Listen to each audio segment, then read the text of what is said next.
Krishna, Hare Krishna, Krishna Krishna, Hare Hare, Hare Rama, Hare Rama, Rama Rama, Hare Hare, Hare Krishna, Hare Krishna, Krishna Krishna, Hare Hare, Hare Rama, Hare Rama, Rama Rama, Hare Hare, Hare Krishna, Hare Krishna, Krishna Krishna, Hare Hare, Hare Rama, Hare Rama, Rama Rama, Hare Hare.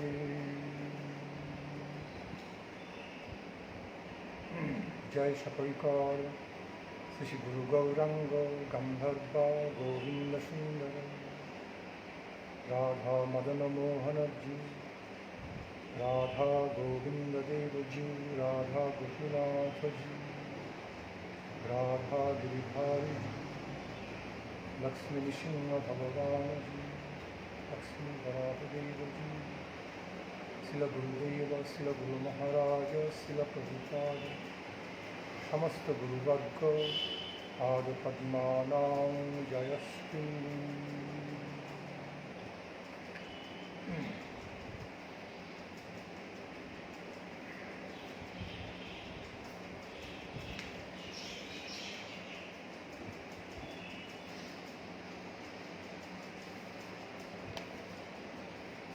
Very good.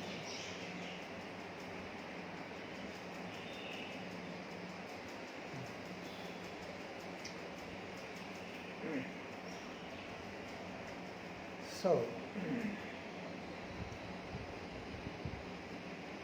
today I have received some request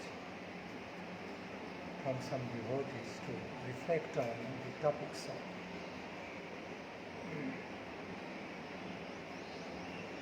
whether or not the lady devotees are qualified to become gurus, to act as acharyas.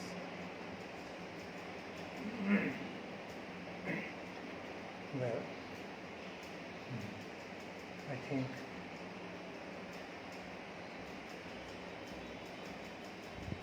a lot of discussion already took place on these topics. In other words, the explanations, different types of explanations, illuminations already given on these topics in the past. Still, sometimes it is found that there are certain ongoing confusions among certain class of the devotees, certain section or division of the devotees, whether persons in the female body can become acharyas or gurus. In other words, the female devotees can act as the qualified gurus and acharyas.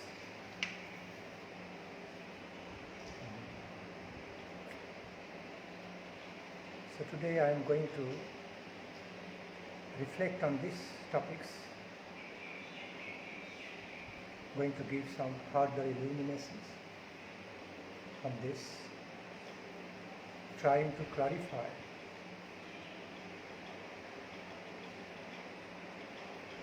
trying to bring the total clarification as much as possible of this. Again, in the very beginning of my discussion, let me point out, many devotees have got no doubt in mind that all the qualified devotees, whether in male body or female body, regardless of male body or female body, are definitely qualified to act as guru, acharya. There is no doubt about that in their mind. Only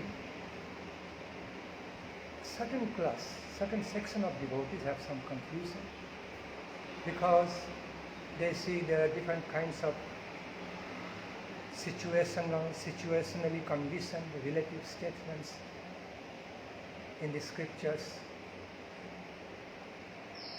kind of meaning or tending to mean that the females are not so qualified to become gurus or acharyas due to different obligations, social, householder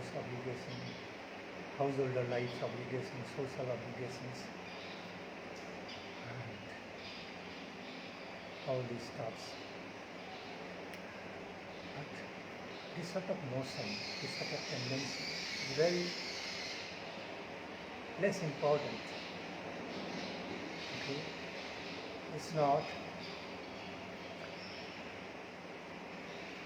It's not anything which is very important.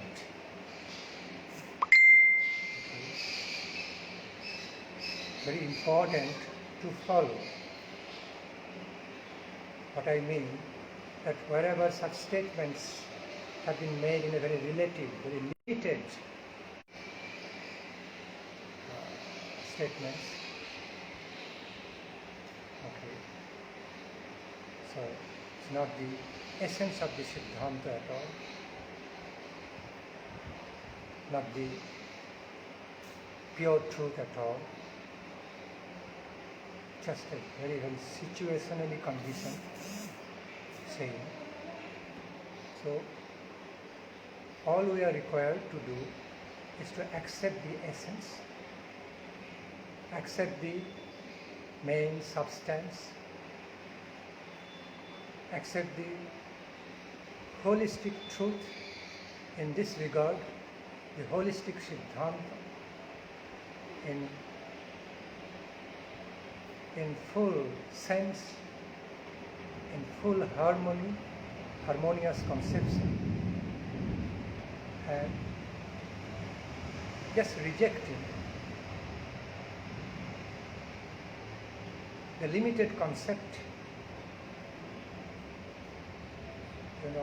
situationally conditioned concept of the Siddhanta in this regard, which is not considered as essential. As we look into from the ancient time, ancient Vedic period, Vedic lifetime, the great Muni, Rishis, Yogis, great devotees. I repeat, as we look into the nature of the ancient Vedic rites, very holy spiritual lives, from that time we also find there are many respectable women, many respectable ladies, even in those days in Vedic society, who took the leading role, who actually took the leading role in the society, no less than the male, no less than the gents. Different way. in the then socio-economic structure, in the then infrastructure of the then society at that time, we find there are some respectable lady leaders, although they are not great in numbers, but still they were there, in a very honorable way, considered by many of the stalwart Muni, rishis, yogis as the honorable leaders of the society. Like, for examples, Atreyi, Matreyi, Gargi, Kshana, Arundhati, in this way. The names I have just pronounced are those great lady personalities, spiritual lady personalities who were holding very prominent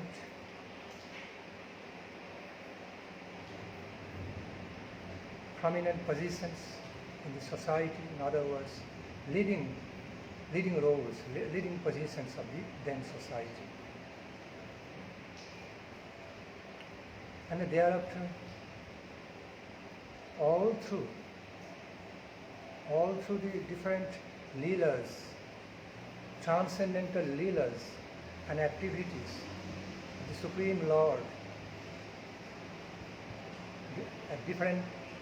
through different time, places, situations.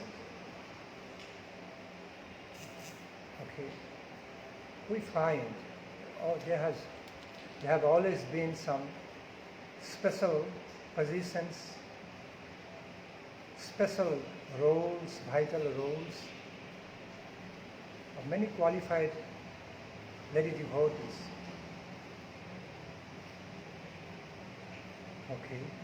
Who were held with great respect, high honor in the society. And they brought so much benefits, higher spiritual benefits to the mankind, to many persons during their time. Whether during Treta Yuga, Dwapara Yuga, Kali Yuga, all through all the yugas, even Satya Yuga, throughout the Satya Yuga, Satya, Treta, Dwapara and Kali Yugas, we have found there are certain female devotees, great, stalwart female devotees, who led the society, who made most valuable contributions, social contributions, spiritual contributions, ethical, highly ethical, aesthetic contributions in the human lives.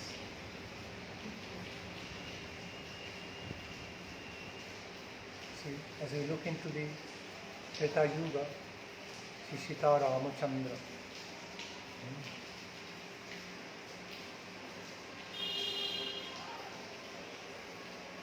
but to speak more of the Dwapara Yuga, as we look all through the Krishna Leela, Braja Gopis have been given highest positions in the Krishna Leela. So much so, they became our topmost acharyas, gurus in our lives. We stated, remember the verse, spoken by Mahaprabhu, Krishna Chaitanya Mahaprabhu. Naham Vipro Nachanarapati Napi Vaishyo Nashutya. Naham Varni Nachagihapati No Vanastho Yapipa. Kintu Pradhan Nikhila Paramananda Purnamritabhidhi Gopi Bhaktu Padakamalayo Dasa Dasani Dasa. See in the last line of the verse says, Gopi Bhaktu Padakamalayo Dasa Dasani Dasa. I want to become the servant of the servant, servitor of the servitor of the servitor of that Supreme Lord who is known as the Gopi Bhakta, beloved husband, beloved caretaker, beloved Lord of the lives of the Braja Gopis, beloved caretaker and nurturer, Lord of the lives of the Braja Gopis. So we worship. We want to become the servant of the servant of the servant of the servant of that beautiful Supreme Lord, Almighty Supreme God, beautiful and beloved Supreme Lord Krishna, who is known as, understood as, great beloved Lord of the lives of the Braja Gopis, great caretaker and nurturer of the Braja Gopis, divine dancers of Braja. See, Mahaprabhu was identified, Mahaprabhu was defining Krishna as the Lord of the Braja Gopis, beloved Lord of the Braja Gopis. You see how Braja Gopis have been given the highest position in this way, regardless of male, conception of male body, male identity, female identity. We can find Krishna devotees in male identity, female identity, and also regardless of male and female identity, transcending the mundane limitations of all male identity and female identity of becoming devotee. So, the religion of the soul, practicing Krishna consciousness, cultivation of pure Krishna consciousness, pure love of Krishna, pure devotional love of Krishna, is the religion of the soul.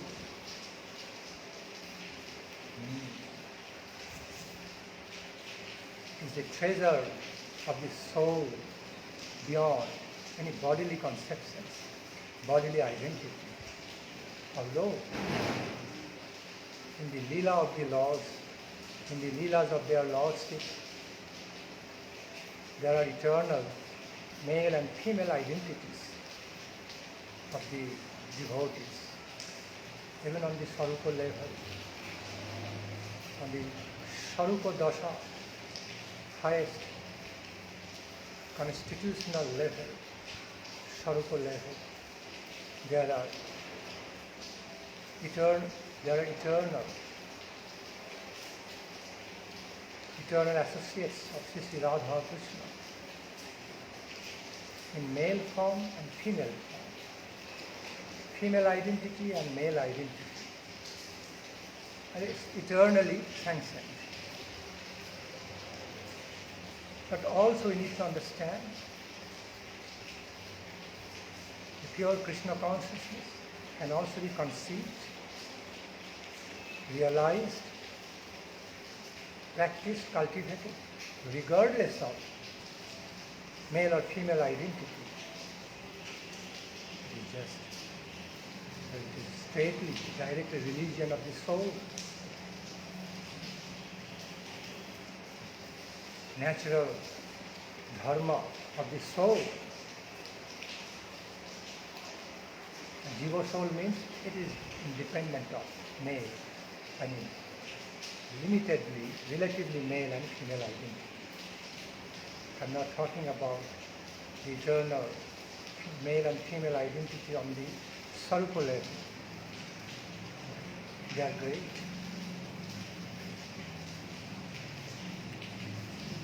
So, something represented in the cause also found in the effect. What we find in the effects, it needs to be understood that that is also being represented. It's already represented in the origin, okay, in the supreme divine cause. So since we find the male and female identities, I repeat, male and female identities on this mundane plane, so it's also represented there in the original cause, the original abode of the Lord has the cause and origin, and from there it descended here. But the male and female identity of the devotees, of the associates of their Lord Sri Radha Krishna Chandra, are totally transcendental to the limited mundane concepts of the male and female identities of the devotees over here.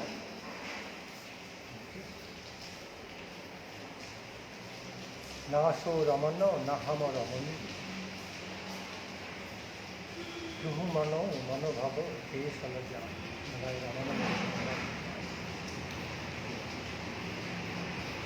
At some point it could be realized Naso Ramano Nahama Ramani Ruhu Mano Mano Bhavo Te Salaja. Indeed, extreme level of the beloved union between the Supreme Lord, Lord Krishna,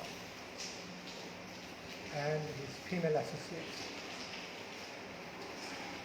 In spite of having all their female identities of those beloved associates, eternal beloved servitors and associates of the Lord, yet sometimes in the intensity, in the very intensity of their loving union between the Supreme Beloved Lord and beloved associates. Okay.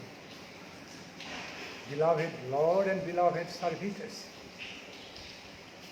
Sometimes it is felt they became so one as if no difference. No difference. Two hearts became one in intense loving union between Lord and the associates, between Lord and the servitors, between Shaktiman and the Shakti. Then that comes to the level of the Ayodhya. You know, Mahaprabhu has always discussed, Mahaprabhu has always pointed out, drew our attention towards the principle of Achinta Bhedabheda Siddhanta. We find the manifestation of the Achinta Bhedabheda Siddhanta is everywhere, specifically on the topmost level of the Leela of the divine couple, between divine couple and their beloved associates in eternity, between Mahaprabhu, that is from Krishna Leela, and between Mahaprabhu and his divine associates in Gaura Leela.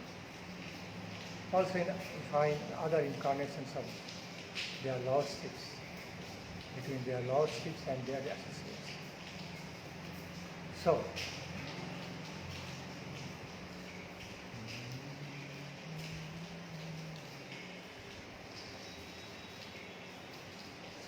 Abheda. Achinta Bheda and Abheda. Abheda means where Bheda means distinction or difference is not being maintained. Becoming almost one, non-distinct, non-different. through the close, loving union between the beloved Lord and beloved devotees, beloved Lords and beloved servitors. So for a while they feel that abheda, non-distinctive, and non-distinctly united relationship with full swing, with full taste, full-fledged nectarine taste of that deepest, most sublime, loving union which knows no bounds. Okay, the quality and the quantity of that divine ecstasy, what is felt, realized to that most intense loving union between the beloved Lord and the beloved devotees associated. Simply limitless, transcending all the limited concepts. Okay. And then, again, at the next stage, they come back to the Bheda level. Bheda level means level of the difference, distinctions between Lord and devotee, so that the servitors can maintain their individual identity. In other words, so that they don't have to lose their individual, eternal identity, whether in male form, female form, in relation to the Supreme Lord, in relation to the divine couple. And they can also again be prepared to have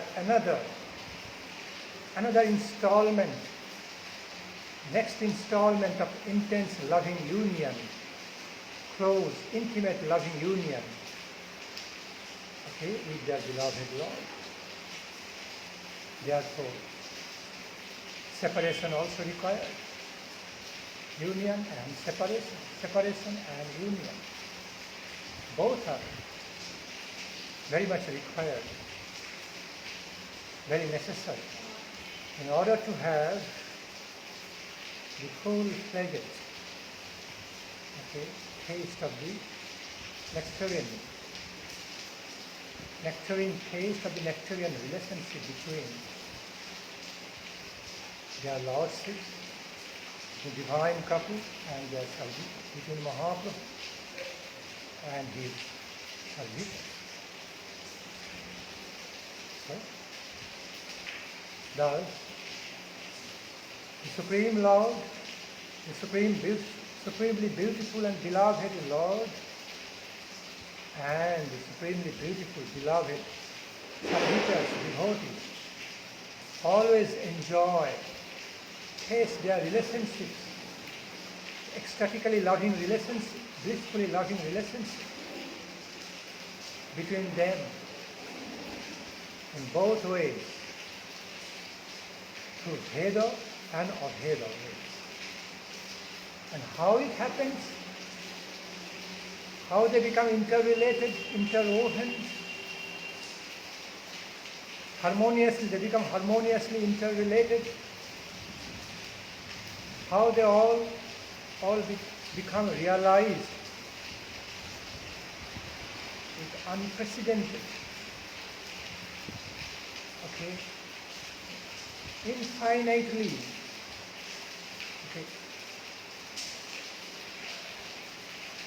sometimes it becomes difficult to find out the appropriate language. I repeat, they just want to taste that most unprecedented. Although it's ever old, but at the same time, at every stage, is being tasted. Such ecstatic relationships, ecstatic exchanges between the beloved Lord and beloved devotees. So ecstatic love becomes so tasted, becomes felt as if it's ever new, ever fresh. and they go on, it flows without limits, infinitely, innumerable aspects, innumerable ways, innumerable variegated ways of the nectarian taste of their nectarian loving union with the infinite beloved Lord. Everything happening in infinite, innumerable ways beyond all types of limitations, all kinds of limits. That's it. After all, devotees, servitors are dealing with the infinite, supreme, beautiful infinite. So every aspect of their realization, the nectarian taste also becomes qualified by the infinite nature, by quantity, by quality, by ways. Therefore, Mahaprabhu just simply mentioned, ultimately it is achinta. That's why this is achinta, means unthinkable. In spite of having full-fledged conception, in spite of having your great realization, almost complete and full-fledged realization about the characteristics, transcendental characteristics, nectarian characteristics of the lila between Lord and devotee, yet you cannot finish it. You can never fully comprehend it. You can never complete it. Despite your endless satisfaction, despite the characters of your endless satisfaction, endless containment, endless relish, still it is never enough. Never enough, as if more there. As if much more there. Even after endless satisfaction. Such is the nature. How can it be fully comprehended by human brain? How can it be fully conceived by limited human intelligence and ability of conceptualization? No. Therefore Mahaprabhu simply says, it is achinta, unthinkable. You know, this what happens, how it happens, or beyond all your limited calculations and conceptualization. Achinta Vedaveda. Back to the point. See, throughout the Radha Krishna Leela, but to speak more about the functions and the topmost, highest positions of the Braja Gopis, female associates, divine female servitors, female associates of the Radha Krishna. Each and every one of them, the great Acharya, great Gurus of our life. All divine expansions of our divine goddess, Srimati Radha Thakurani. Being the divine expansion, extended selves of Srimati Radha Thakurani, they are all the topmost Gurus and Acharyas, each one of them. And below their levels also, we find many other female Acharyas, most qualified. As we look into Gaura Leela, look into them.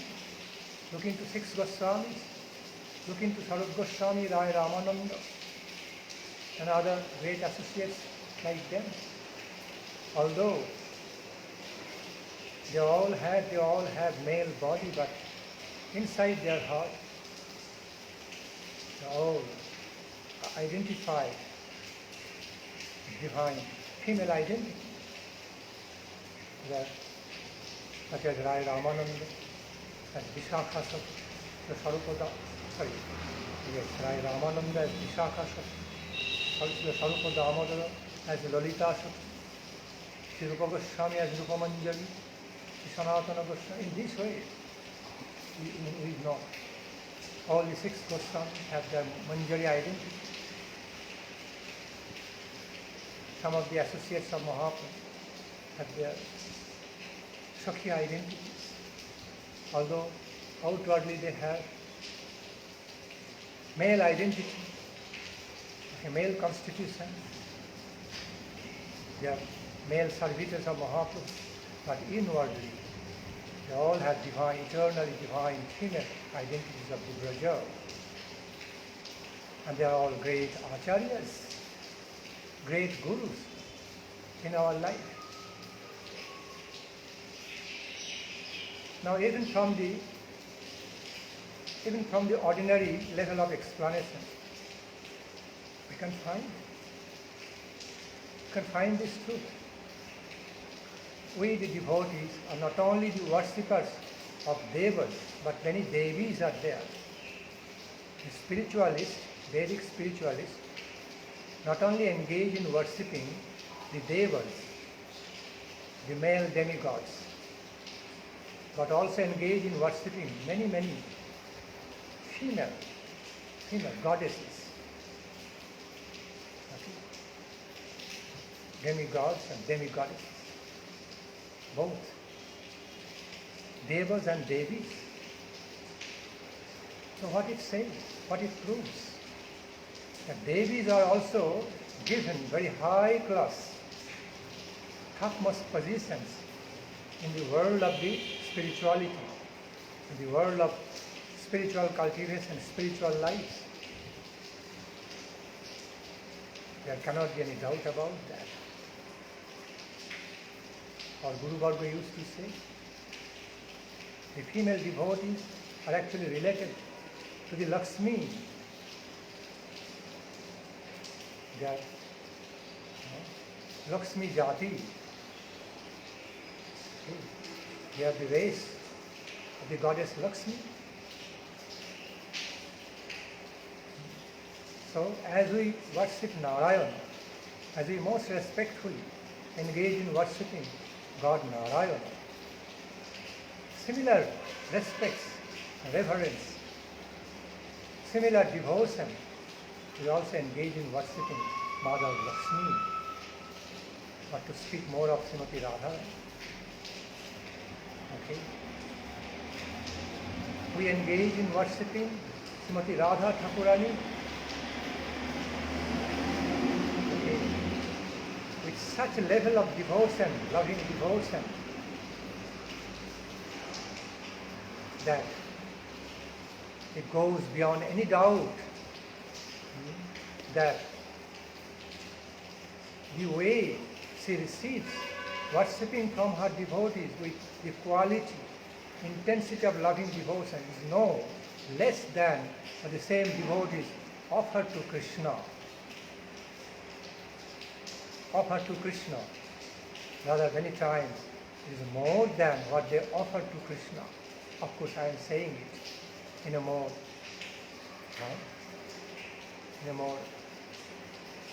artistic way about this. Because devotees engage on the plane of Vrindavan, on the transcendental plane, on the divine abode of Vrindavan, all the divine servitors, regardless of male body, female body, male form, female form, all engage in worshipping their divine couple, okay, with so much love and devotion, intense love and devotion. Sometimes it cannot be really judged, cannot be the subject of any limited judgment, whom they love more or whom they love less, whom they worship more loving devotion and whom they worship, okay, with less loving devotion. Such type of calculated ways never appear. Okay, never appeared there. Because divine couple are the lives and souls of all those servitors of the Brajabhumi, of all those eternal divine servitors of the Brajadham. Both are their lives and souls, not just one of them. Okay. Some of them relate to Srimati Radhika in relation to Krishna, whereas so many others relate to Krishna in relation to Srimati Radhika, according to their own constitutional positions and their taste and their adhikar of loving devotional service. Okay? In relation to divine couple. So some approach to Srimati Radharani relate to Srimati Radharani through Krishna, and some approach or relate to Krishna through Srimati Radharani. And at some point, what happens? All of them actually approach and relate to both the divine couple at the same time together on their highest level of devotional service. At the same time, they relate to them in relation to each other without differentiating between them. They serve both their lords. They do engage in their loving service for both their Lord, Supreme Lord, and the highest mistress, divine mistress, together with the feelings of union, without any differentiations. Okay. That's what we have to understand. In harmony. Perfect harmony. So, back to the point. We find Braja Gopis, the great gurus, great acharyas, self-effulgent truth, it's a self-evident truth. So, thereafter we also find, from this era, we find great lady acharyas, lady gurus like Srimati Jannava Devi, Ganga Mata Goswami, and Vasudha Jannava Devi, Ganga Mata Goswami,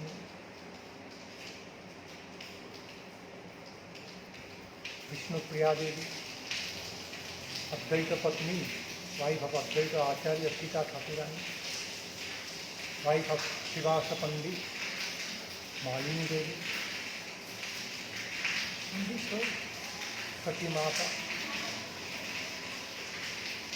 they all considered, all recognized to be great gurus, great acharyas, female gurus, female acharyas of our sampradaya, of our world of Krishna consciousness, Radha Krishna consciousness, Mahaprabhu consciousness. See, Sati Mata used to be so much respected. Mahaprabhu, even after taking sannyasa, Mahaprabhu bowed down to the lotus feet of his divine mother, Sati Devi, Sati Mata, many times. Actually, several times it happened. Okay. Although according to certain ways of the Vedic system, after son takes up the sannyasa, he is respected even by the mother as higher than her, because he is a sannyasi, he became sannyasi.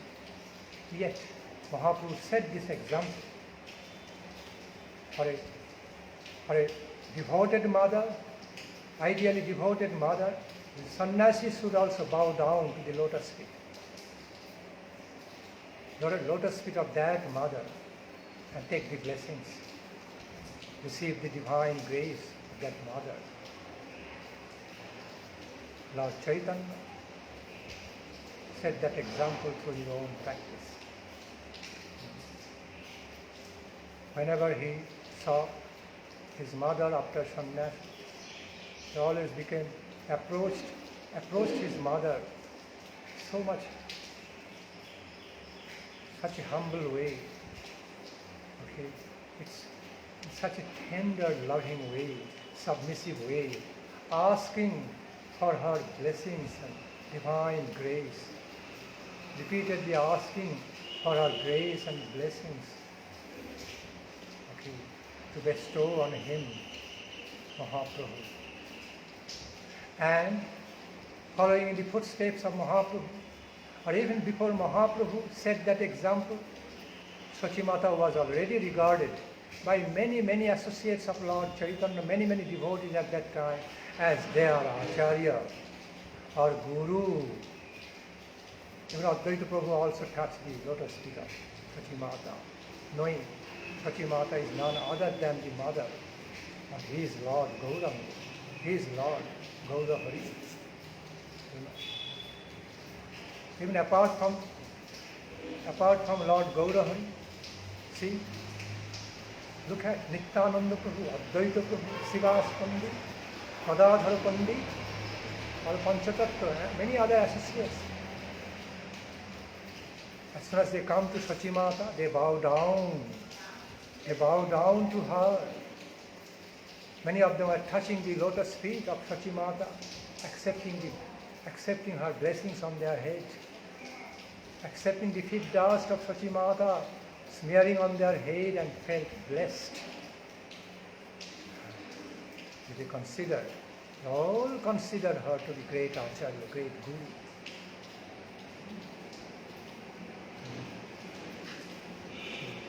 Fine.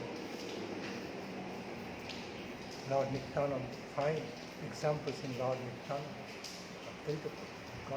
Radha, Sivas, they all paid special respect to Sachimata as their mother, guardian, in other words, Guru for Sachimata. Looking to the position of Vishnu Priya Devi, everybody highly respected her as a Lady Acharya and Guru during that time,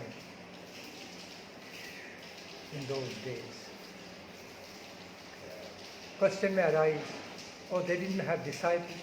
Well, to become an ideal Acharya, to be recognized as an ideal Acharya or Guru, one may or may not have disciples.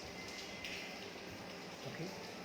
So regardless of the fact whether some great Acharya Guru has his or her disciples or not,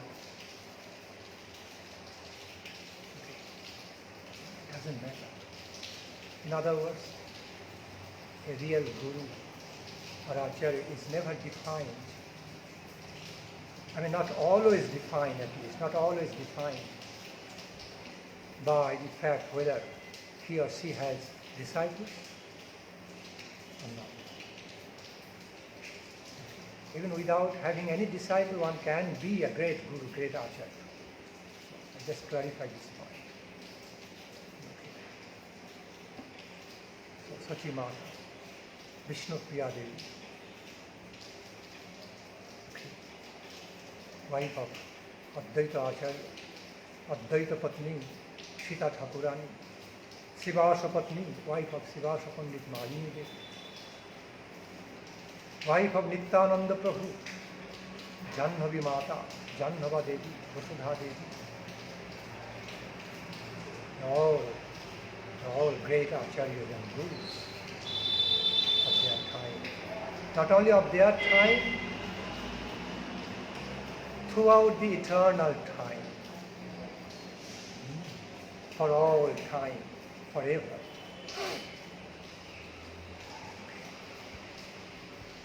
So, see, for those, we find many examples. Even some of their deities are also installed later on by their devotees. The deities of Jannava Devi, Jannava Mata, deity of Vishnu Priya Devi, Lakshmi Priya, Vishnu Priya Devi, deity of Sachi Mata, Jagannath Mishra.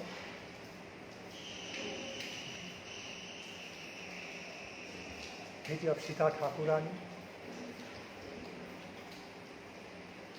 all worshipped, all worshipped with so much honor and reverence because they are great gurus and acharyas. So, needless to give more examples in this regard. I gave already many examples, many names in this way. So, I should also mention Lakshmi Priya Devi. Lakshmi Priya, Vishnu Priya, both wives of Mahaprabhu.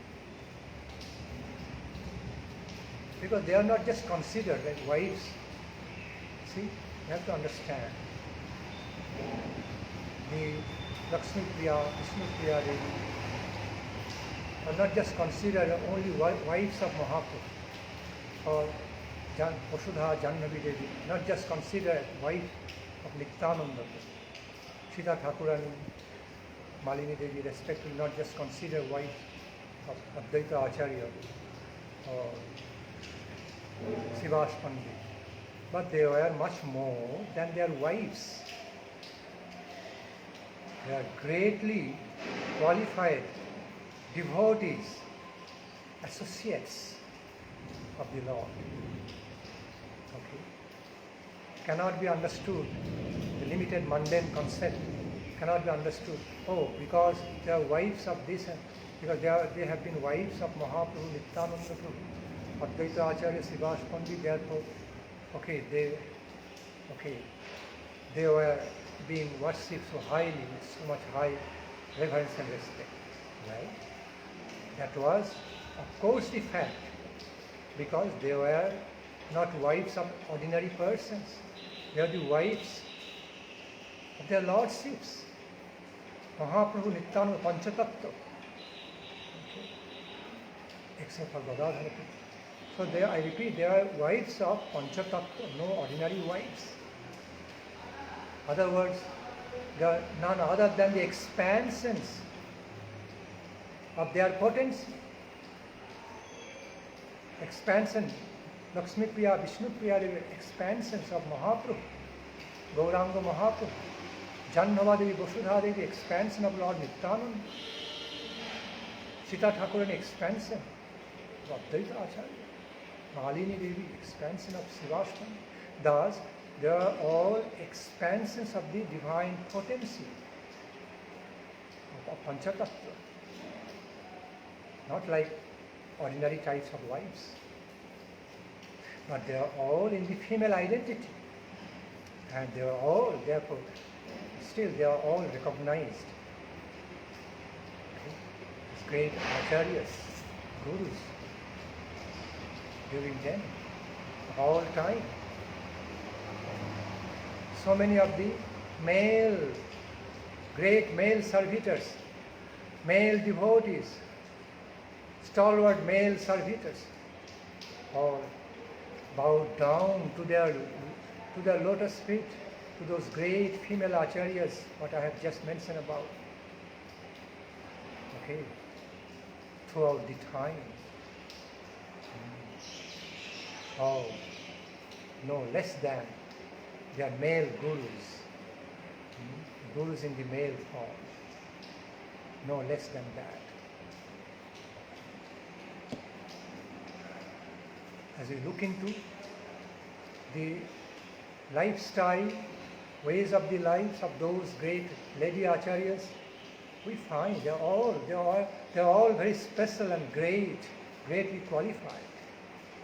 Therefore, they became acharya, qualified acharyas.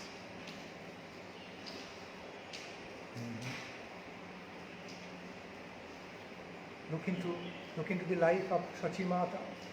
Look into the life of Vishnu Priya Devi, Lakshmi Priya Devi, the epitome of sacrifice, devotional sacrifice to promote the Leela of Mahaprabhu. Look into the life of Janmama Mata, Vasudha Mata, wives of Lord Nityananda, Ganga Mata Goswami, Advaita Sita Thakuran, Mali. On one hand, they fully supported and promoted the cause of their husband. They, with so much dedication, they promoted their husband, beloved husband. In other words, they promoted the cause what their husband wanted to propound and establish. Highest Krishna consciousness. On the other hand, they made so much sacrifice in their life in order to do that, to promote their husband's cause. Also, setting the example before other devotees, okay, to lovingly, happily make such devotional sacrifice, meaning this is the ideal devotional life, meaning to them, setting that example. Ideal devotional lives must also have happy sacrifices. Not only ideal devotional lives, the practices of ideal devotional lives should go on, should continue only with some, in a joyful way, with some ways which is enjoyable, which are all enjoyable, very happy, beautiful way, but also in the ways which will require having sacrifices, making sacrifices, and that must be done happily, not unhappily. Devotional, loving sacrifice done happily. Those devotees also found something great, while some great spiritual experience while they made, like Sachi Mata, Vishnu Priya Devi, Lakshmi Priya Devi. They made so much sacrifice to promote the cause of their Lord.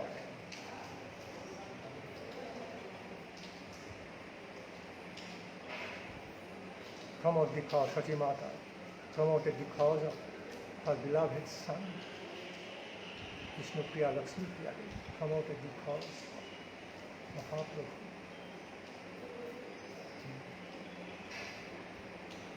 So, therefore, Acharya, it is stated in the script, Acharya Shasayat Jastu, Sa Acharya Udharita. Acharya, the term Acharya also related to the term Acharana, means practices.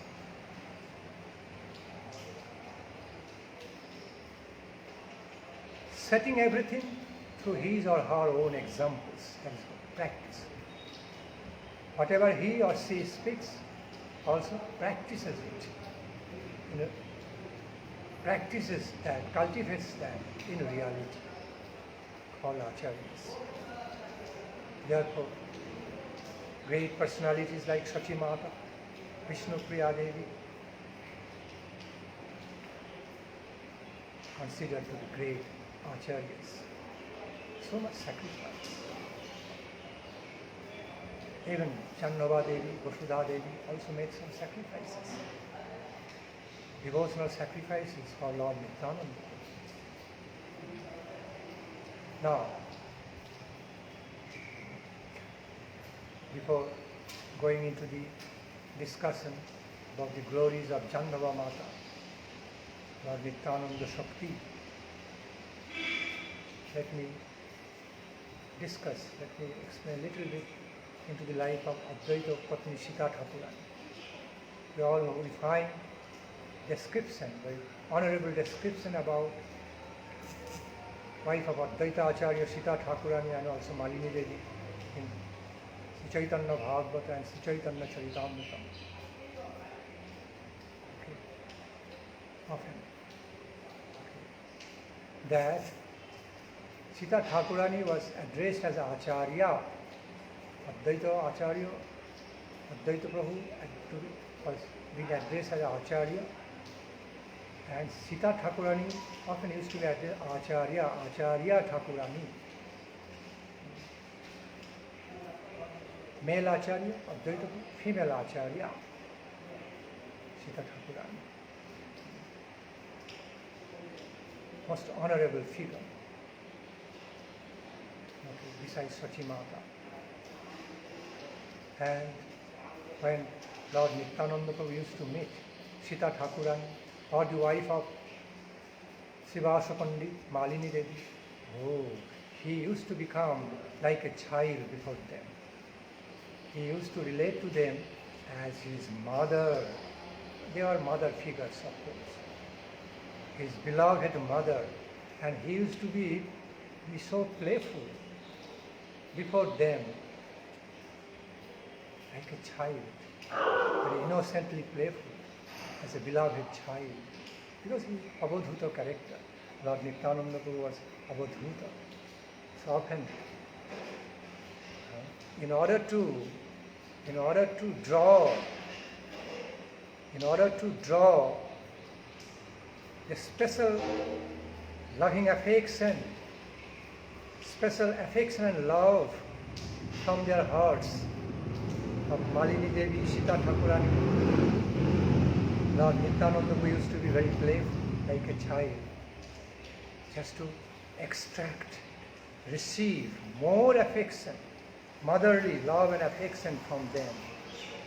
As he became like their child and started relating to those divine mothers, okay, as his own mother, like their beloved child. So they also, Sita Thakurani and Malini Devi, felt so much special love and affection for Lord Nityananda. They simply poured their affection, love on Lord Nityananda in that way, being his mother.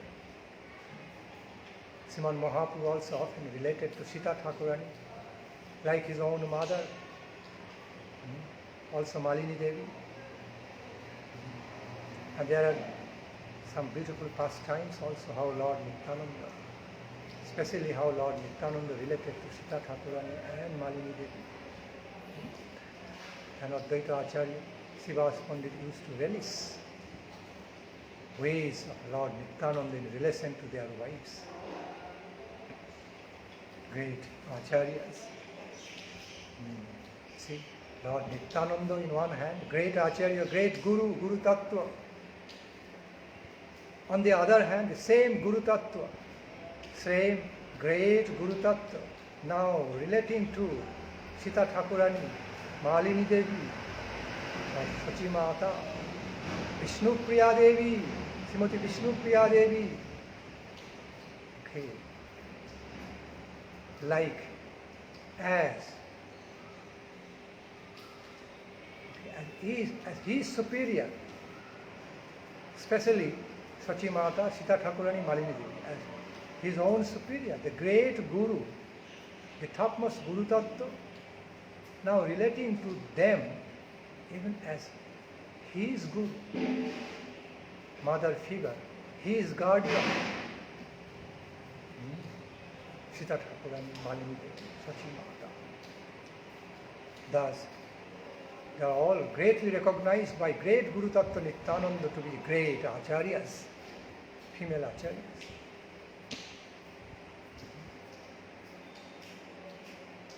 With Vishnu Priya Devi, Lord Nityananda also had very closely honorable relationship.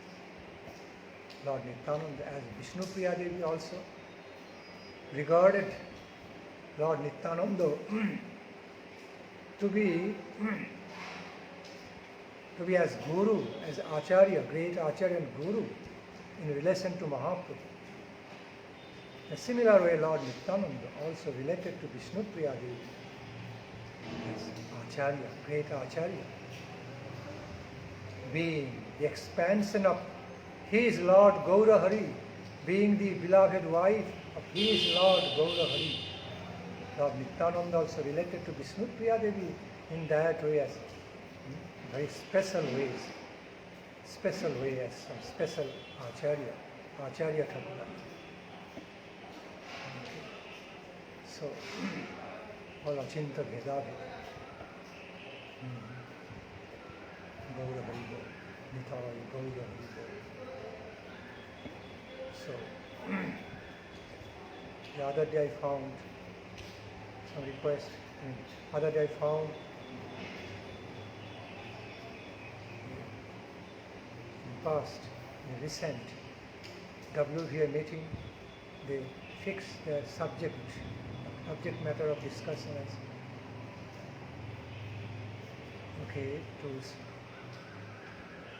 around Srimati Janhava Mata and Ram Shakti Sita Devi. In other words, the last WVA meeting I found they fixed the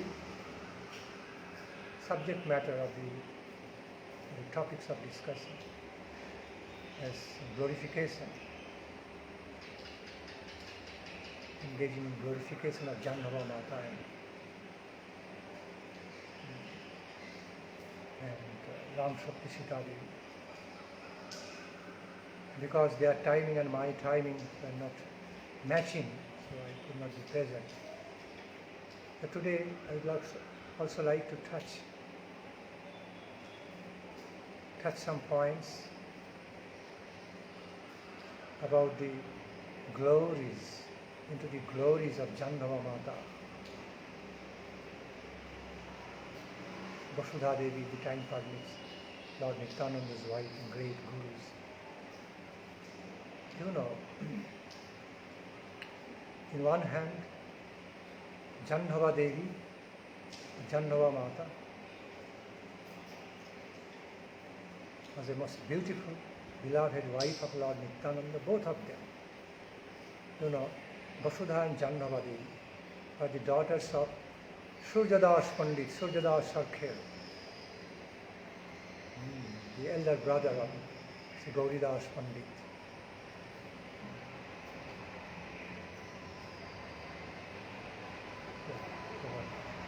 Gauridas Pandit, yes. So,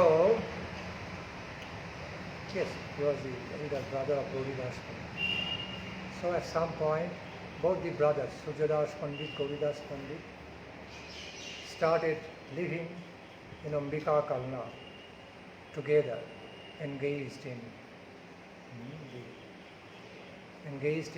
the Krishna Katha, Ishtagashti, loving service of Radha, Krishna and Gaura Nityananda.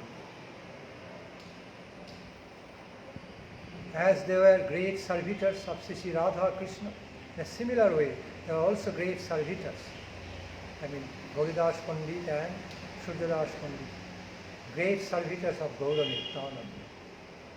Both are very, very great admirer, devotees of Lord Nityananda and Mahaprabhu, both, besides being the devotees, great devotees of Radha Krishna.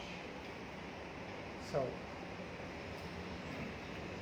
when Lord Nityananda had a desire to accept wives, to get married, then as soon as the news got out, message got out, Surjadas Pandit became very, very eager to offer his daughters to Lord Nityananda, knowing what he could not find. He could never find more qualified husband than Lord Nityananda for his daughters.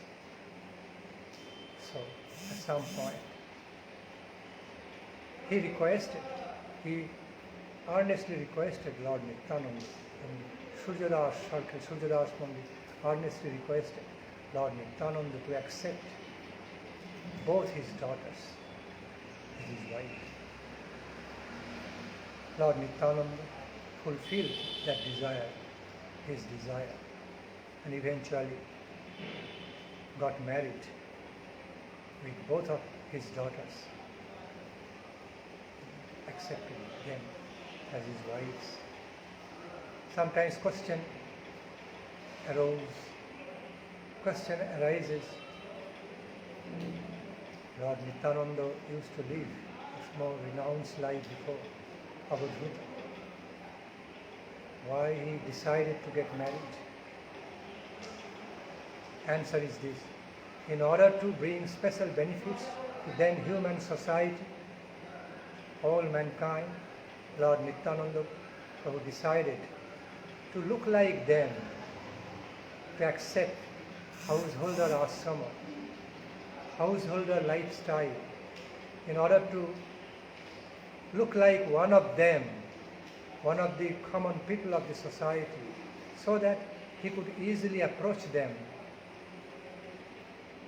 because then the people of the society at large, people at large from the society would not have any sort of kind of their hesitation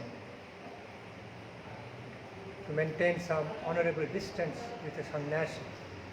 Because in those days, sannyasa asrama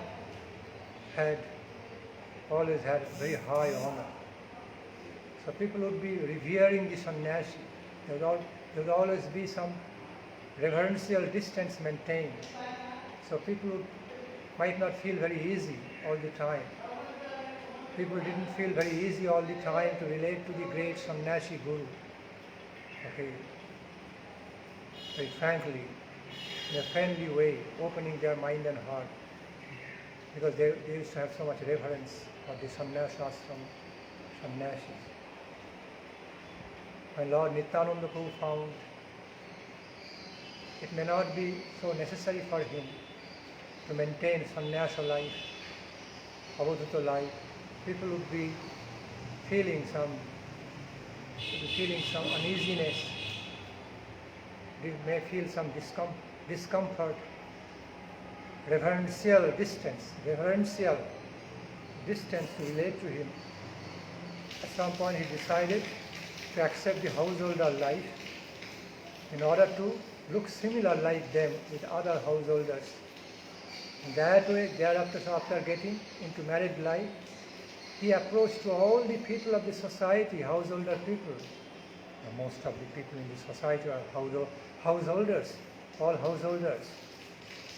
So it was very easy for Lord Nityananda, also very easy for those people from the society, okay, to relate to each other. It was so easy for Lord Nityananda to relate to the other householder people of the society at that time, and it was also easy for those people to relate to Lord Nityananda more in a friendly way, okay, close way. And thus Lord Nityananda brought so much benefits of Krishna consciousness into their lives, into the lives of those people of the society, being a guru from the householder life, a guru, acharya, situated in the householder life. That's one of the causes Lord Nityananda got married. Another cause, he was avadhuta.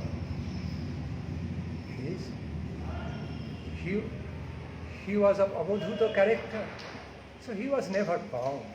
He was actually never bound by the rules and regulations or disciplinary orders, systems of any ashramic life, even sannyasa life, renounced life, because he was simply beyond all those. By his original nature of his tattva, Balarama tattva, he was simply beyond all these limitations, rules, regulations and systems. Disciplinary systems of different asramas, brahmacharya, garhastha, vanaprastha, sannyasa, simply beyond all these four asramas. So since he was Avadhuta from the very beginning, so Lord Nityananda was not really confined, not really limited to follow some particular asramic ways all the time. So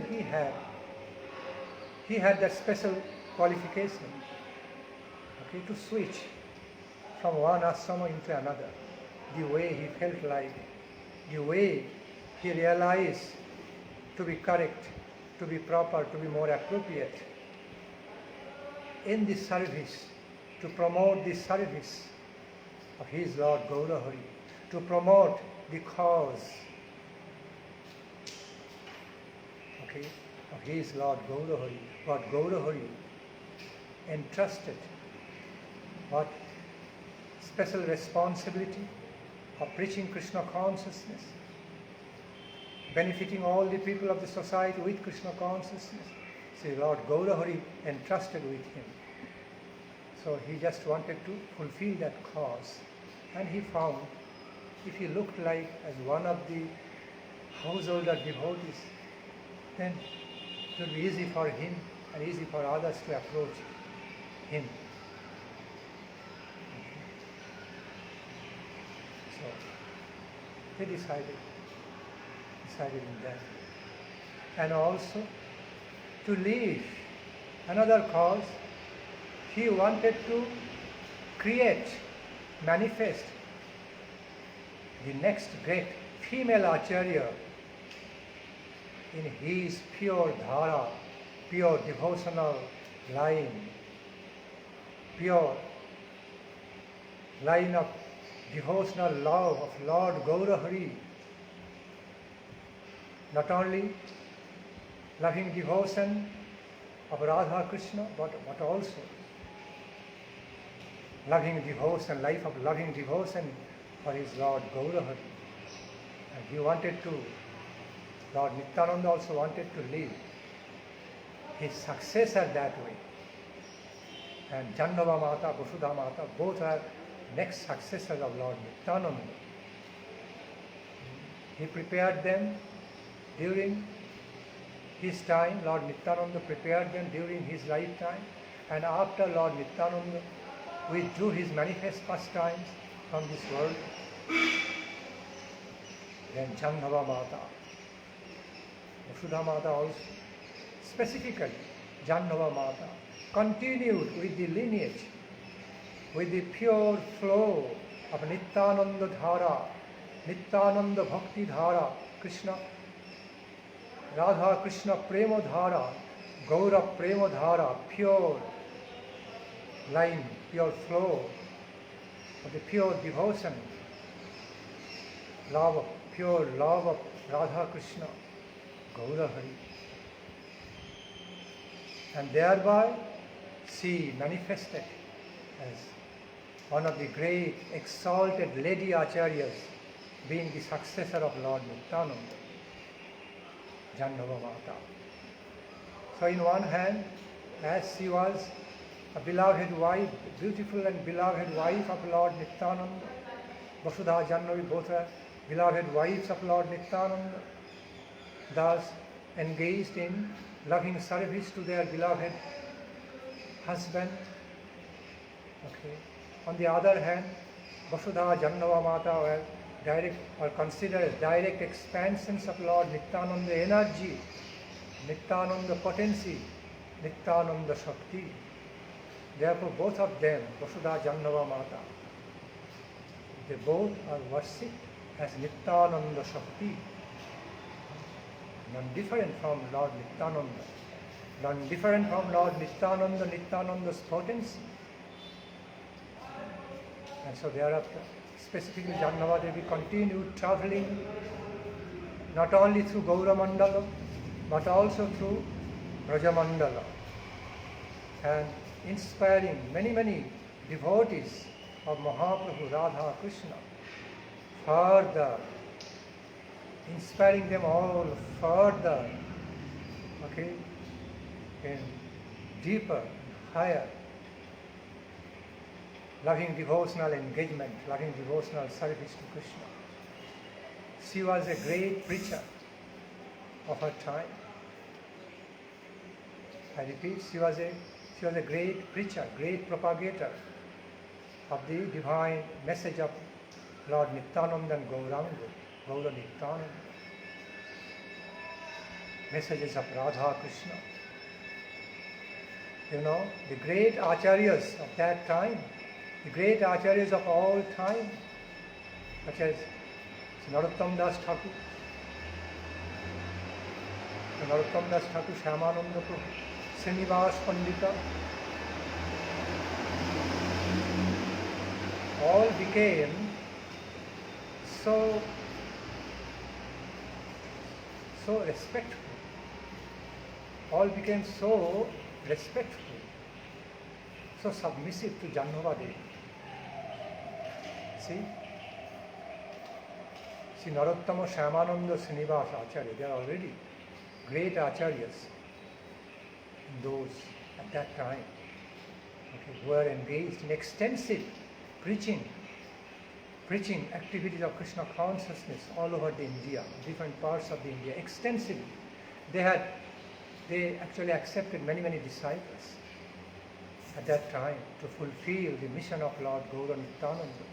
They did accept many disciples, and through them they established divine missions of Gaura Nityananda, they promoted the divine cause of Lord Gaura Hari Nityananda Panchatattva. The same stalwart acharyas recognized Srimati Jannava Devi as another stalwart acharyas, none different from Lord Nityananda at that time. And they became so submissive to her. And Jannava Mata, and they also considered Jannava Mata, respected her as their mother Guru, and Jannava Mata also felt so much loving affection for those acharyas, Srinivas, Narottama, Shyamananda, Srinivas, Acharyatraya. In that way. All those acharyas and all other associates of Mahaprabhu still living, associates of Gaura Nityananda, felt the presence, special presence of Gaura Nityananda in Jannava Devi, Jannava Mata. They felt the special presence, special grace of Gaura Nityananda in her personality, in her words, in her deeds, in all her preaching activities, in all her dealings, very affectionate, loving dealings to take care and nurture many devotees, associates of Gaura Nityananda during her time, inspiring them or fulfilling them with so much pleasure, so much delights and bliss. Okay, of Gaura Nityananda Prema in relation to Gauranga Nityananda, in relation to Radha Krishna Chandra. Okay, so they all found a great solace, great treasure, matchless treasure of Radha Krishna Prema, Gaura Nityananda Prema, treasure of pure Krishna consciousness, high class Krishna consciousness in Srimati Jannava Mata, accepting her, fully recognizing her, adoring her as great Acharya and Guru, successor of Lord Nityananda. Also Vasudha Devi, but Jannava Mata was more prominently in the field of the preaching, of the propagating of Krishna consciousness, Gaura Nityananda consciousness. See. On the other hand, we also find Ganga Mata Goswami. She was also another great lady Acharya. That way.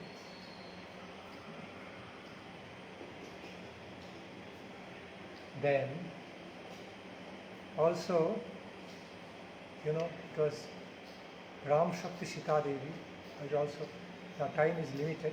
I'm just simply trying to touch some points in brief. You know, the glories, nature of the glories of Sita Devi, wife of Ramachandra, is endless. Endless. Okay. Sita Devi and Lord Ramachandra, non-different from each other. Simply needless to mention, they are non-different from each other. Lakshmi Tattva, Narayana Tattva, Lakshmi Tattva.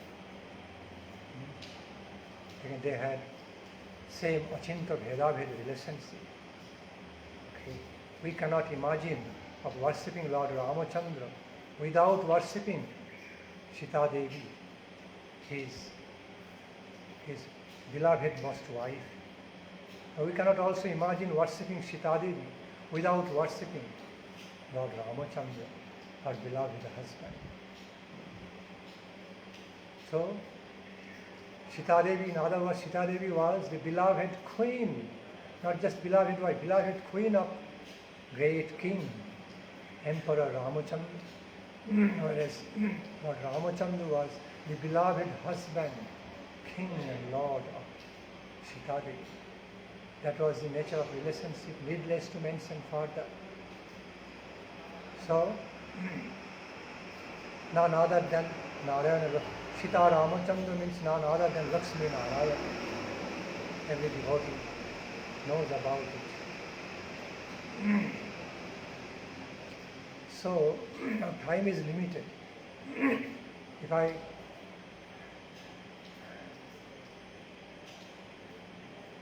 I become absorbed,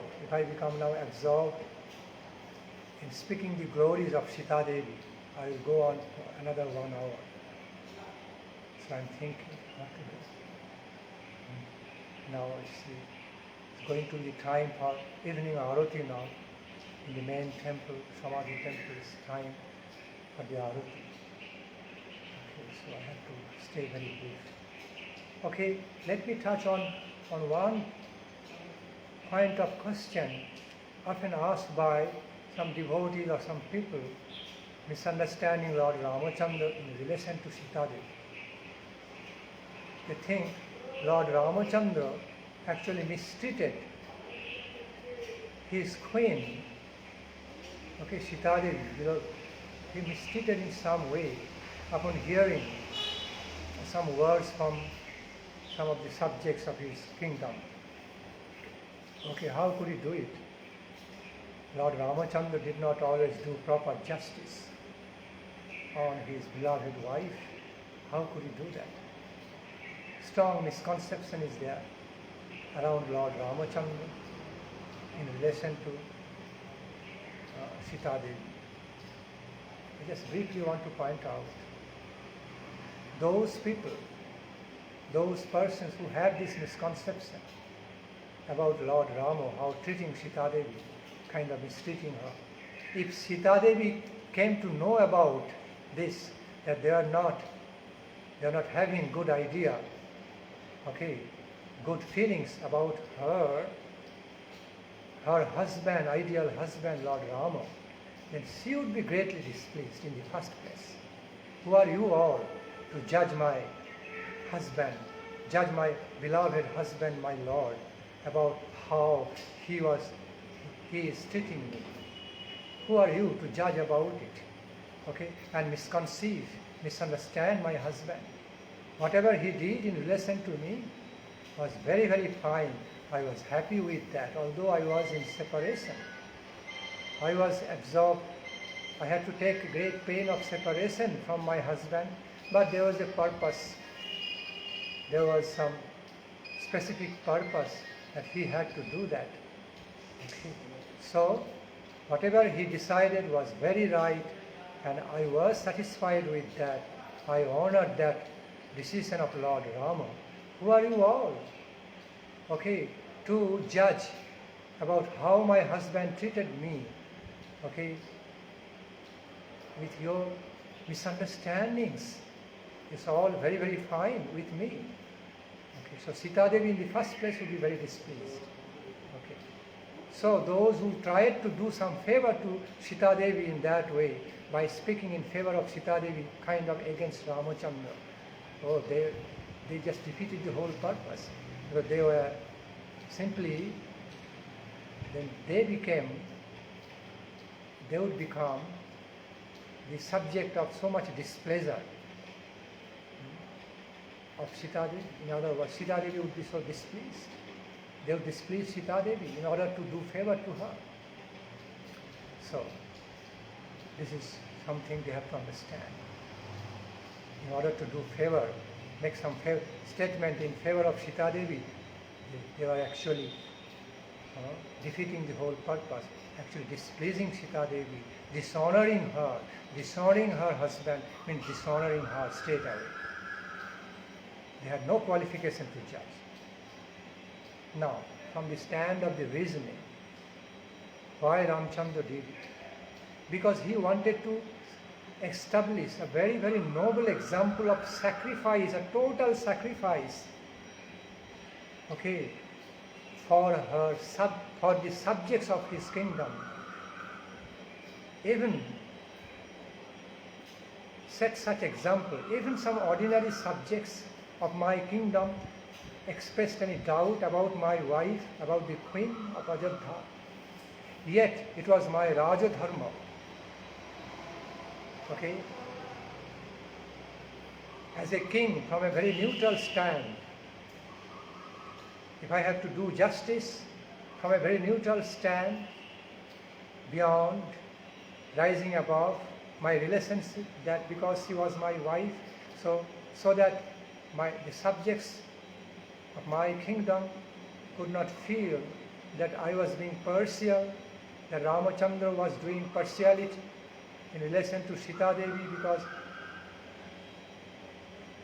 he was not testing the chastity of his wife, okay, in a proper way, because the wife Sita Devi spent long time in Lanka, Ravana, in the association, in the Lanka amidst that Ravana's associates and all under his influence.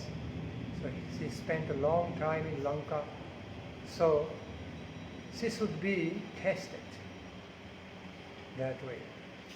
So although those subjects are very unfortunate, those ordinary people, okay, of Ramachandra's kingdom are very, very unfortunate, low-class people who expressed the doubts, had suspicion about the character of Mother Sita Devi, okay, purest character of Mother Sita Devi, without understanding.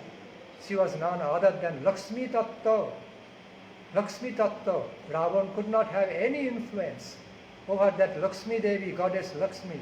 It was all Leela to promote the glory of Lord Ramachandra, Sita Ramachandra. All Leela. Without having any understanding, proper understanding about the character of such Leela. Sita Devi's role in Sri Lanka, apparently being, externally looking like being under the influence of Ravana's association, influence of Ravana, in spending some time in Ravana's association. But Ravana could not even come nearby her with any ulterior, okay, attitude, ulterior motive, because Sita Devi is Lakshmi Tattva. She was Lakshmi. What was Ravana's power? What was his, okay, ability to do any harm to Lakshmi Devi, Lakshmi Sita Devi? If Sita Devi would have wished, if Sita Devi would have just wished, within a second Ravana could be destroyed. Sita Devi was that powerful. That was the power of Sita Devi, the Lakshmi Tattva. Within a fraction of a second, as soon as, okay, she could have destroyed Ravana, great, okay, evil Ravana, okay, just by willing, by her willpower, in a fraction of a second. Okay. Yet, Sita Devi didn't do it. Okay. Even Hanumanji could have destroyed Ravana by his own power. He did not even require Lord Ramachandra's strength, power to destroy Ravana. Hanumanji, Bajrangbali was also so powerful. But It was all left for Ramachandra to overpower Ravana, to promote his glory. So, some of the very ordinary common subjects, common people of Ramachandra's kingdom had no clue about all this, didn't know anything, ignorant people, very ordinary class, ignorant people. So they expressed some doubts about the chastity, Mother Sita Devi, Goddess Sita Devi, about the purity of the character of Goddess Sita Devi. As soon as those words got out, reached the ear of Ramachandra, as soon as Lord Ramachandra could hear that, then he was in a position, he is in a dilemma, what to do. In one hand, he knew that the complaints of those ordinary people, those ordinary, ignorant people were just baseless, just completely baseless.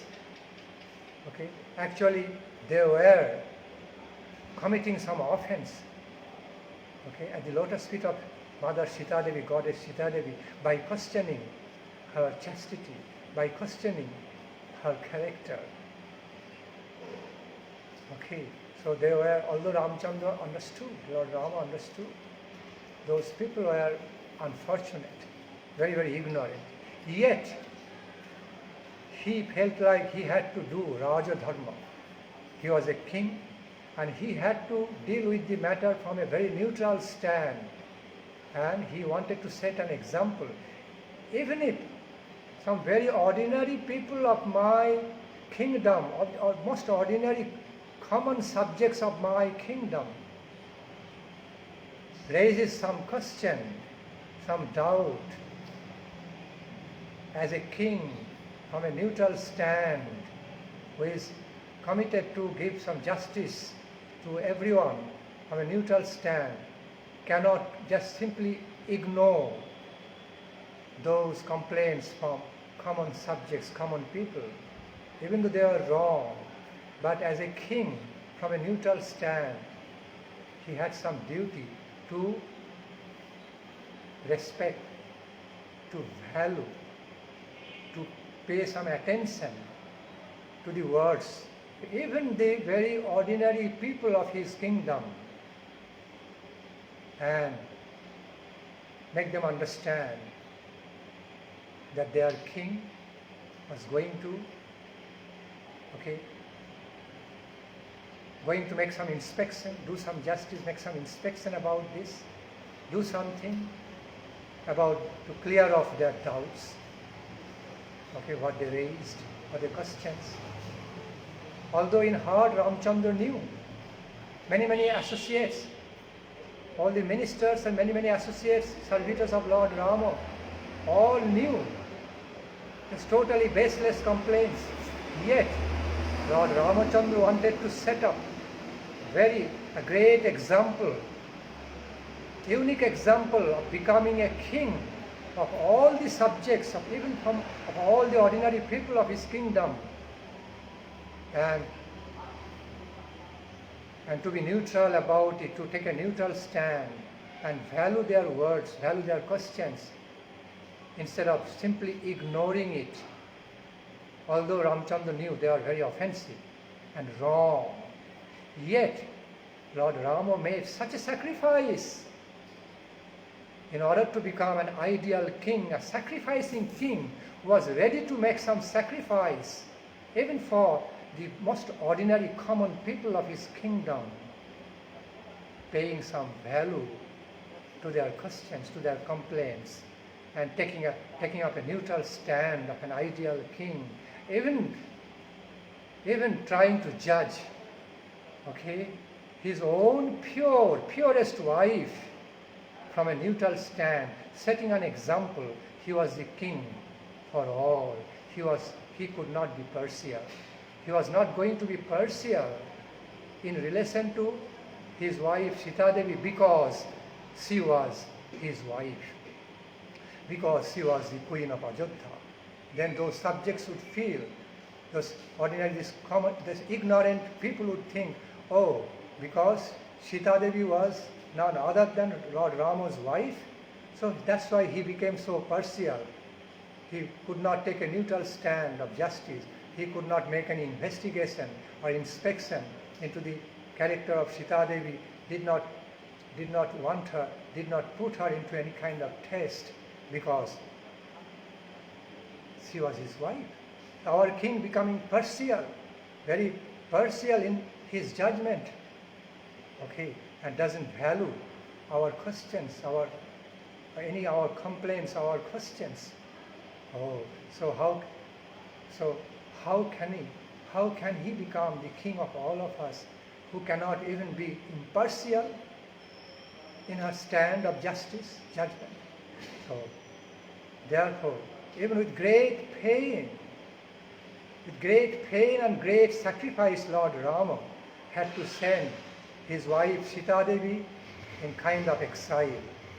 Of course, apparently looked like he sent his wife to exile, but it was not real exile.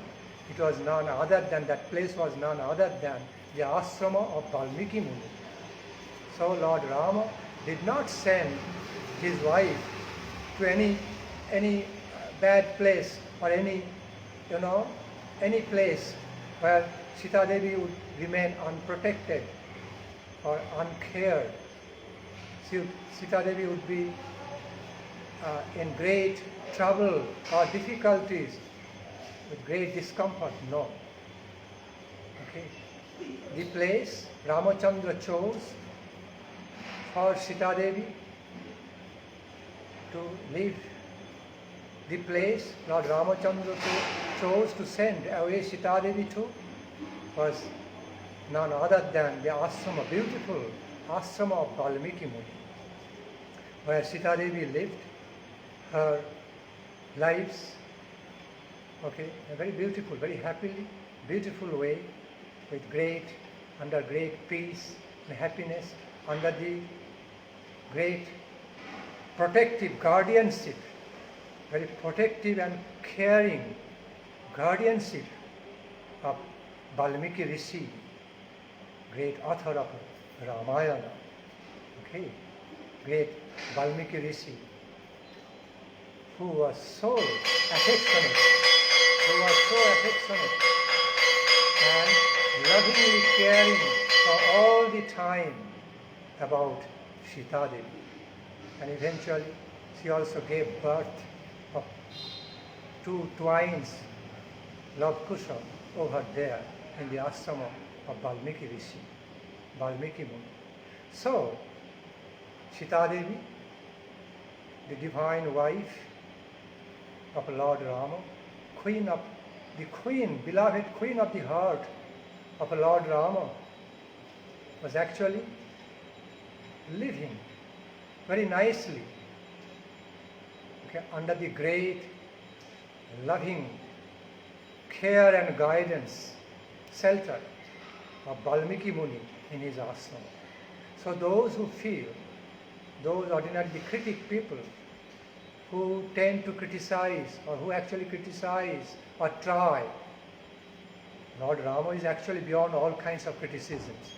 Lord Ramachandra and all his acts are actually beyond all kinds of criticism, transcendental to all types of criticisms. Okay? Yet, from the logical ways, relative logical ways, if it is all is considered, even from that stand, some logical stand, it is understood.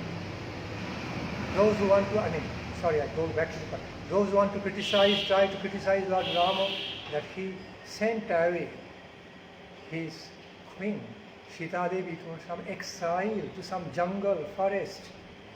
Okay, instead of keeping her as his queen, he actually deprived her of all the royal opulence, royal comfort. The queen of Ayodhya, Sita Devi, she deserved all that. The royal, the life, okay, the life of royal comfort and opulence, and she fully deserved to stay, to be living with her own beloved husband after a long time, spending a long time in Ayodhya. As she came back, she fully deserved to be living with her own husband in a very natural way. And she became deprived because of Lord Rama's ways of the justice, some of the judgment, decision. She became deprived of all that, what she rightfully deserved. Why Lord Rama did that to her in that way? So those who try to criticize Lord Rama in that way, they forget one thing, one self-evident truth, one great truth in the first place, that Lord Rama was much more pain than these people, than those critics. He was doing it under so much pain of separation from his beloved wife. Yet, in order to show the impartial stand of justice, in order to set the examples of his extreme impartiality in justice in relation to his common, most ordinary people of Ayodhya. In order to do that Raja Dharma, duty of a king, from an impartial stand, impartial stand of justice, he did it. He chose to do that. And that's why he decided to send his wife, beloved wife, away for a while to the Asrama of Valmiki. And actually by that, he made the extreme sacrifice, what he never wanted to do, he never liked to do. With extreme pain of separation, he had to do that sacrifice. Who could be a greater ideal king, incomparable?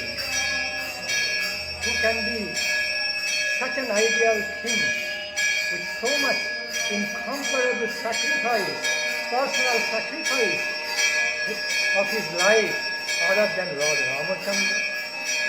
Therefore, everybody in India they ecstatically, blissfully engages in glorifying Lord Rama, who made so much sacrifice in order to keep up the high standards of ethics, morality, moral principles, and to set the example in spite of becoming a great, powerful king and emperor. He willingly made so much sacrifice for the cause of the subjects of his own kingdom. For the higher principles, ethics, human ethics, values, ideas, for impartial justice for all his subjects of kingdom. Anything, even to the extent while those people are offensive, to his glorious wife, with pure character. It was all a great sacrifice, painful sacrifice in the life of Lord Rama in order to do a Raja Dharma from a very neutral stand. And on the other hand, a part of his Leela was that Sita Devi would be spending some very good time under the basis, under the very careful, loving guardianship of Valmiki Muni in his Asrama. And Lord Rama, there was some special purpose behind that also. There was some special purpose behind that apparent external exile of Sita Devi, Valmiki, Muni's Asrama. What was that? Lord Rama wanted that she would be giving birth to their twin sons, Lord Pusa, in the Asrama of Valmiki Muni, rather than in the royal palace. And those sons would be from the child of those sons who grow up under the saintly guidance and education of Valmiki Muni. And Sita Devi would also be trained up. Sita Devi would also be not trained up. Sita Devi would also be experiencing ascetic life, the holy lifestyle, sacred lifestyle of the Asrama, full of so much simplicity and goodness while living in the shelter of Valmiki Muni in the Asrama. So there is no scarcity there. There is enough good food. It was a very good place to stay, live.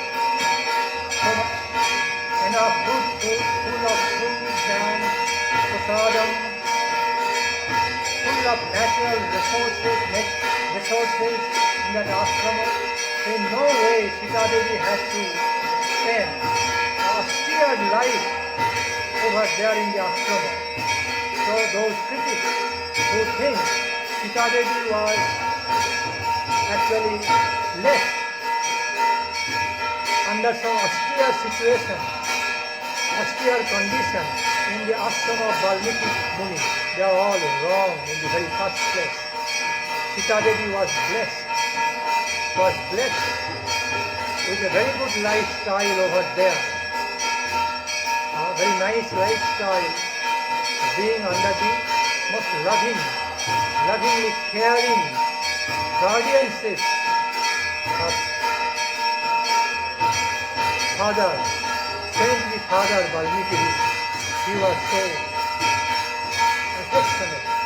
affectionate, loving Father, spiritual Father, and he felt so much love to take care of Sita Devi and her two sons, Labakusa. He took so much personal loving care, directly personal loving care. And Lord Rama actually wanted that to happen. Therefore, he also apparently sent away Sita Devi over there.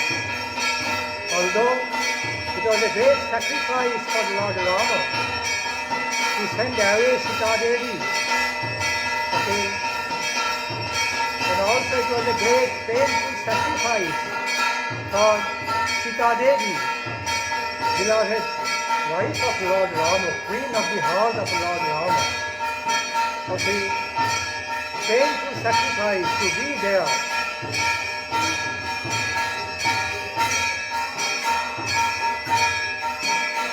To be there, away from her husband, in extreme pain of separation from her beloved Lord husband. Yet, she somehow adjusted with that situation upon knowing, understanding that there was some purpose behind that.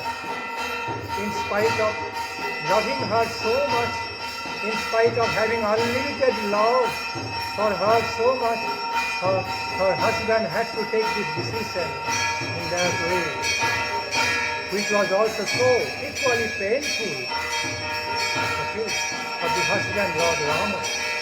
Yet he had to do it. This is what it is. So, absolutely there would be no place of misunderstanding Lord Rama's decision or Sita in relation to Sita Devi. Lord Rama's decision in relation to sending away Sita Devi to Valmiki Muni's ashram. Now Jyoti has already started, we all come here.